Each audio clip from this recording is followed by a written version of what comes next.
Hello there, y'all. I am Space Robot 1, back in with another tier list. Today we are going to be tier listing all of the kings of France named Louis. I made this template myself, and it's public, so if you wish to tier list all the kings of France named Louis, you can. I apologize for the poor sound quality. I don't have a mic. This is not my computer, so it'll sound a little weird. And of course, these do not reflect moral judgments, but are purely based on how well they ruled France as like an effective state, not as good people. So first up we have Louis the First. I'll be giving C tier. So Louis the First was the son of Charlemagne. He inherited the Carolingian Empire, and it erupted into civil war and a lot of chaos during his reign. He kind of fixed it during the end, like it ended on a high note, but yeah, not good overall reign for Louis the First here. Then, predictably, we have Louis the Second, called Louis the Stammerer, who is going to be getting D tier. So Louis the Stammerer inherited the throne pretty late in his life of West Francia, which would become France. And he didn't rule very long because he was in poor health. He attempted to lead a military expedition. But overall, he just wasn't a very effective ruler, so I can't justify giving him a high ranking. So next up, as our third, we obviously have Louis III, who will be getting C tier. Louis III did not rule very long, but when he did rule, he was pretty militarily successful. He famously defeated the Vikings.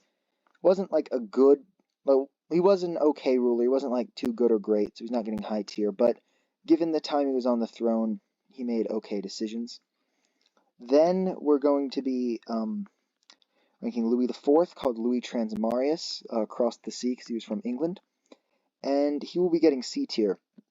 Again, his problem is more so the limitations of his reign that he started out with. He ruled very short time with very little power actually concentrated in the French throne at the time, so he couldn't do very much. So he wasn't that good, obviously, but given what he had, he did manage to bring some power back to the monarchy, and he claimed the throne after a period of anarchy, restored Carolingian rule, so that's why he's getting C tier. And then next up we have Louis V, who will be getting F tier. So Louis V, called Louis the Do-Nothing, so yeah, you can get a sense of him from his epithet. He didn't do very much. He inherited the throne as a child, so you can't really expect him to do very much then. Then when he was an adult, he continued to be very sort of focused on just whatever he wanted to do and not really working towards the French state. So for that reason, he's not going to be ranked very highly. Next we have Louis VI, who is called either Louis the Battler or Louis the Fat, depending on who you ask, and he's going to be getting B tier. So Louis VI inherited the throne in a time where it had very little power. He was a Capetian king from the dynasty of Capet, descendants of Hugh, and they, for the first part of their dynastic era, had very little power. Their word did not mean little out of Paris. He was able to expand the French royal domain a bit, and for that reason, he's getting B tier. And then we have the next Louis, Louis VII, Louis the Young, who is going to be getting D tier. So Louis VII wasn't a particularly bad monarch, except he made one extreme error, and that was divorcing Eleanor of Aquitaine. Well, he got the marriage annulled. When they stopped being married, she married the King of England, and they had a son, which meant that the English royal dynasty, the Plantagenets, inherited all of southern France, Aquitaine, which made the Kingdom of France very weak because its main rival controlled half of their country. So obviously that mistake alone cost him a lot of credit and brought him down to a D tier.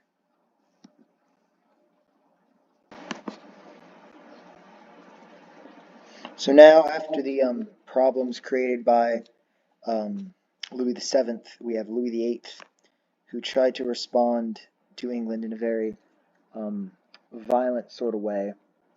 He's notable for actually attempting to invade England. He landed on the island to take its throne. And he attempted a lot of other military campaigns. He went on some of the European crusades, but ultimately he's getting a C tier, for the very simple reason that he started a bunch of wars while not being particularly good at them, So, average. Most of our kings of France so far have been fairly average. So, next we have Louis IX, known as Louis the Saint, or Saint Louis. And he's going to be breaking the mold of the sort of mediocrity with an A tier. Louis IX was extremely religious after he had the plague when he was younger, and then he prayed to be cured, to recover, and he did, which of course is very rare when it's the Black Plague. He ruled his kingdom very religiously. He led 2 crusades. His country kind of became the most powerful and wealthiest country in Europe at the time, and he was actually the arbiter of disputes between nobles throughout Europe. He was seen as sort of the paragon of a medieval monarch. However, he's not getting S tier for 2 reasons. Although he did lead many crusades and he had a very strong army, his crusades ultimately didn't succeed, so I can't give him high ranks for unsuccessful wars. Also, his liberalizing laws, because he did try to make laws that were more fair to the people, didn't really work for, they weren't very long-lasting, the reforms he made, so he's only getting an A tier. Next we have Louis X, the Quarreler, D tier. Ruled very short time, might have gotten assassinated pretty early on, didn't do very much. So, yeah. Then, up next, I don't know why they're out of order here, we have Louis XI, Louis the Prudent. He's going to be getting a C tier. He inherited very good political conditions from his father, Charles VII. Charles VIII, actually. Charles VIII. Charles the Well-Served, I know. And he caused some civil discord when he was heir. So he did some sort of politicking, trying to square off against England, but ultimately he inherited most of his situation, so he's only getting a C tier. He didn't do very much. Next up, we have Louis XII, who's getting D tier. The big thing he did was try to invade Italy, which he successfully conquered Italy, but he failed to hold any of it. So that kind of just wasted everyone's money and lives, so yeah, D tier. After him, we have the first Louis of the Bourbon dynasty, Louis XIII, who is getting B tier. Louis XIII is often overshadowed by his son, who we'll get to in a minute. But he was a pretty competent monarch. Won wars, kept the whole religious war thing, since he had the Huguenots pretty, it didn't erupt into chaos, so he did that. He started some colonial ventures.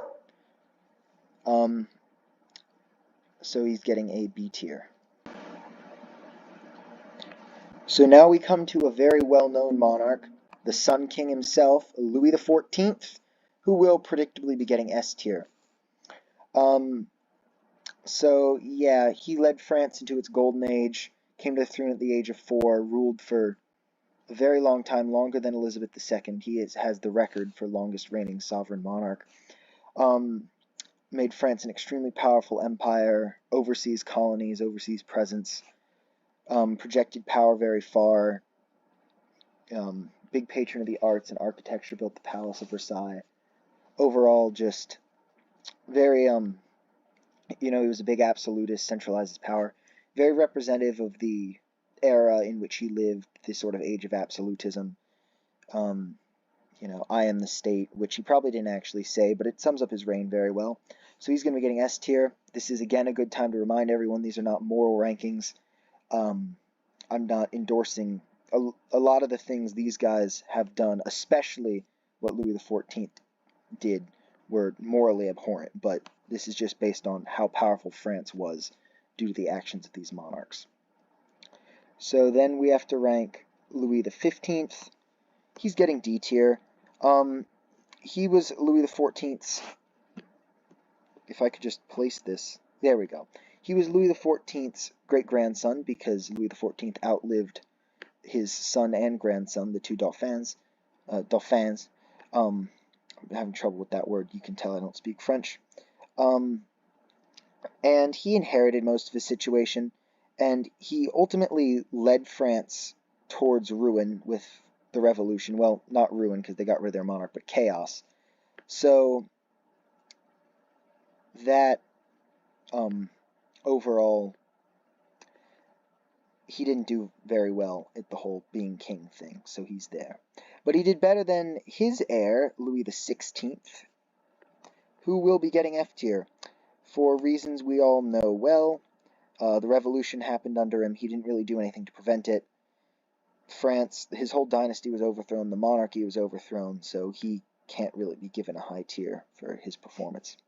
Then we have his son, Louis XVII, who he was a child and he only disputedly ruled France. I don't want to give him F tier, but he didn't do anything, so I kind of have to. No fault for... Oh, I didn't mean to select Louis XII there. Hold on. His keys are sticky. No fault on Louis XVII. He couldn't really do anything. He was a child his whole reign, and he barely even had a reign. So, but he has to get put in F tier. And finally, the last Louis, Louis XVIII. So most people forget about Louis XVIII, and he's pretty forgettable. That's why he's in D tier. Because he was king after the Bourbon Restoration. So the monarchy had already been overthrown, but they brought it back and put him on the throne since he was the nearest relative of Louis XVI and XVII. He didn't even really want to rule the way they wanted him to rule. They wanted an absolute monarch. He wanted to be more constitutional. He wanted less power than what people were trying to give him. Ultimately, was not a very effective monarch, didn't do very much, but at least the country didn't collapse.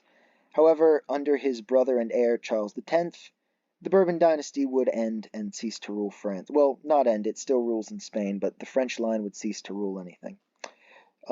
So, if y'all disagreed with this tier list, feel free to make your own. I will link the template that I made in the description. Once again, for a third time, these are not moral rankings. These are the effectiveness of the French state rankings. And I hope y'all have a good day. See ya.